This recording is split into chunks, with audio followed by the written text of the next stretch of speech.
I have organized my thoughts in this notebook so that I don't ramble and get off track.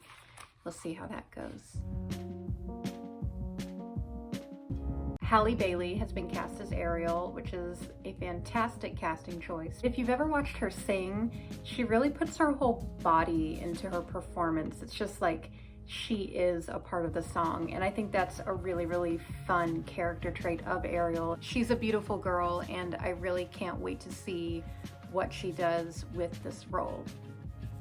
Let's talk about the fishtail. I really, really, really can't stress enough how much I don't want to see a repeat of the Pirates of the Caribbean mermaids. In their attempt to make them mysterious and alluring, they just kind of made them boring. And then once you got underwater and saw their tails from beneath, it just looked fake. If you've seen H2O, Just Add Water, they do some really, really fantastic work with silicone tails. When you have actors actually swimming underwater, it becomes a very, very costly production. You have to be very concerned about their safety.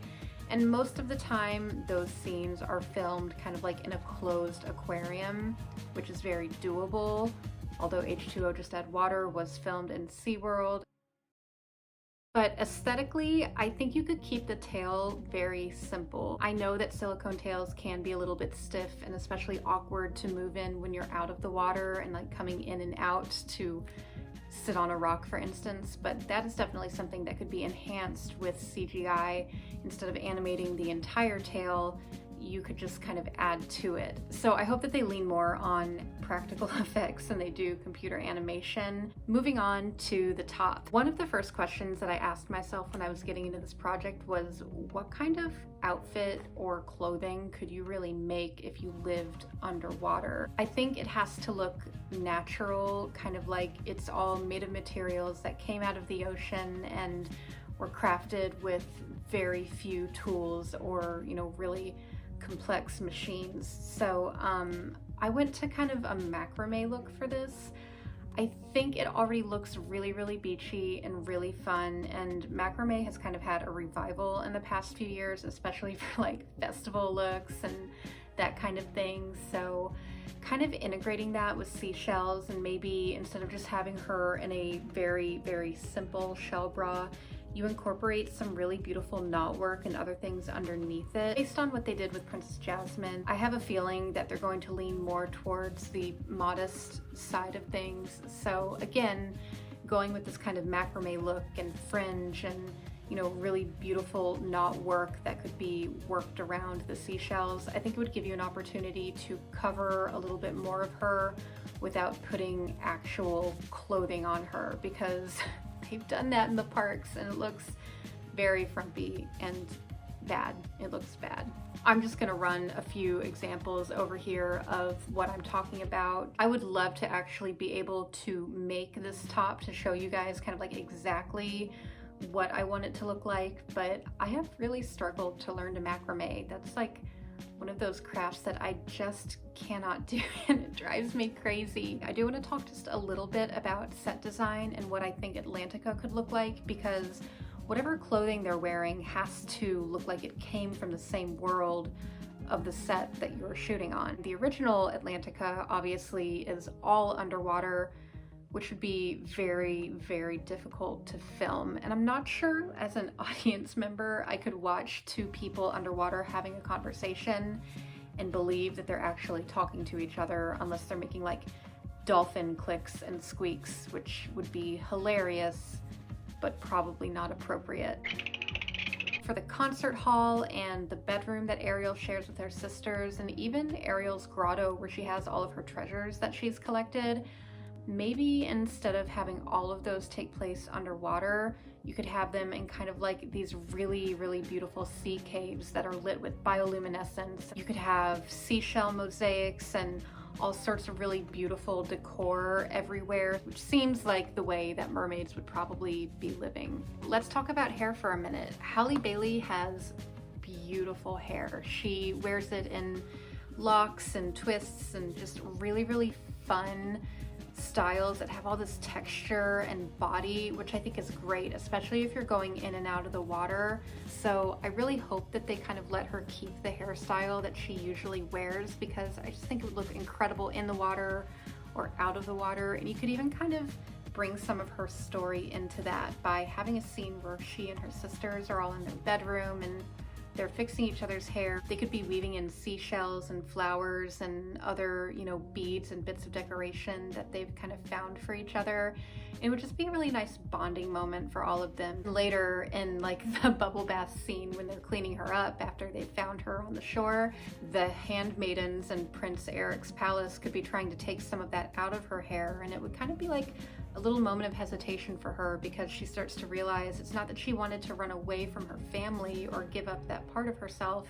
She just wanted to see more of the world and grow as a person. And they certainly didn't try to put any of that into the Broadway show. They actually made Ariel's sisters really mean and awful to her and each other. It's a little bit more interesting to me if it's hard for her to leave her family and to kind of make that sacrifice, because even though she doesn't always see eye to eye with her dad, it doesn't mean they don't love each other or they don't like each other. It's just kind of the struggle of like, your child is starting to grow and want more for themselves, and you're afraid to let them step too far away from home because the world is crazy and dangerous, which is something I'm sure we are all very, very much aware of right now. So moving on to my last point that I want to talk about, which is her land costumes. I really, really hope that they stay a little bit more within the time period. I really, really was so disappointed with Beauty and the Beast and the fact that everything kind of looked okay. It was kind of in the right time period, and they took some liberties, but it was fine up until the ball gown. I've always liked Ariel's pink dress. I know a lot of people aren't crazy about the color, the Pepto-Bismol pink against her fire engine red hair. So you could have something really, really, really beautiful and iconic for this movie. In the movie Belle, they have some really, really unbelievably good costuming, and one of her dresses even kind of resembles the pink dress that Ariel wears, so I think you could draw some inspiration from that, especially because we never really got to see that in the park. We just get this boring teal number, which doesn't do anything for me. My prediction is that they'll go with more of a modern-ish dress. Knowing Disney, it's more likely that they will go that route, but I am holding on to just a little bit of hope for a really pretty period ball gown. I also really want to see a big, ridiculous, flowy nightgown.